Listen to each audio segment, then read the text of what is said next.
des 7 saris est un oracle de teneur philosophique et spirituelle indienne, c'est-à-dire qu'il propose d'aborder notre psyché dans cette lumière particulière. Il interroge, éveille et révèle pour nous libérer de nos conditionnements.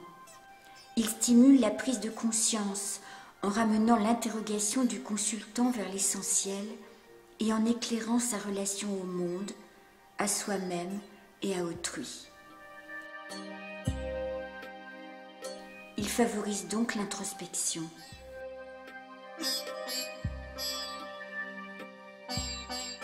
Il est aussi un support pour la méditation et pour la divination. Les consultants peuvent l'utiliser selon les diverses méthodes expérimentées par les médiums d'Orient et d'Occident. Par exemple, le tirage en croix applicable au tarot de Marseille. Une fois la question posée, 4 cartes sont disposées en croix et la 5e au centre. Pour ce tirage, on considère que la première carte à gauche, positive, représente le consultant ou la consultante avec ses données actuelles, les moyens dont il ou elle dispose. La 2e, à droite, le monde extérieur et ce qui risque d'être défavorable, ce à quoi il est bon de faire attention. La 3e, en haut, une aide psychique ou morale, une sorte de grande protection. La 4e, en bas, une réalisation. Et la 5e, au centre, une synthèse, le point crucial d'une prise de conscience. Notre problématique actuelle. Le sari est le costume national des femmes hindoues. Une bande de soie ou de coton de 6 à 10 mètres de long sur 1,20 m de large, dont elle s'enveloppe. Il apparaît comme une superposition de voiles, derrière lesquels une réalité plus profonde est cachée. Le consultant peut l'interroger à travers les 7 voiles ou saris distingués dans le jeu.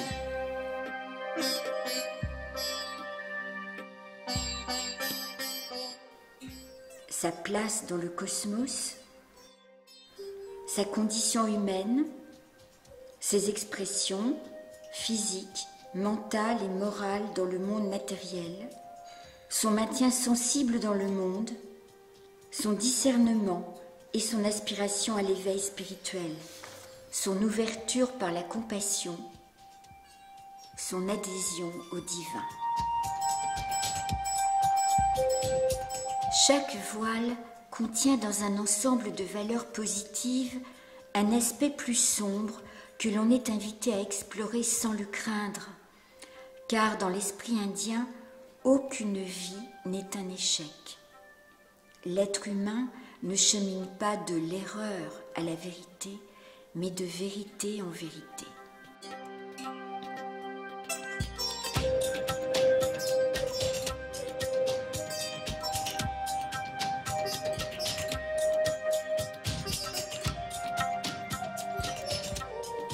Le jeu des 7 saris est porteur d'une tradition très ancienne.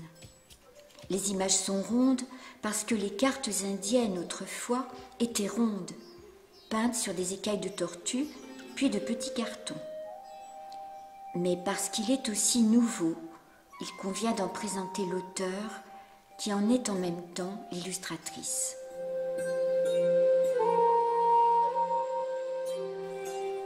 Je suis engagée auprès des femmes artistes du Mithila en Inde du Nord depuis des années. Pour soutenir leur art et leur culture, j'ai écrit plusieurs ouvrages. Mithila, l'honneur des femmes,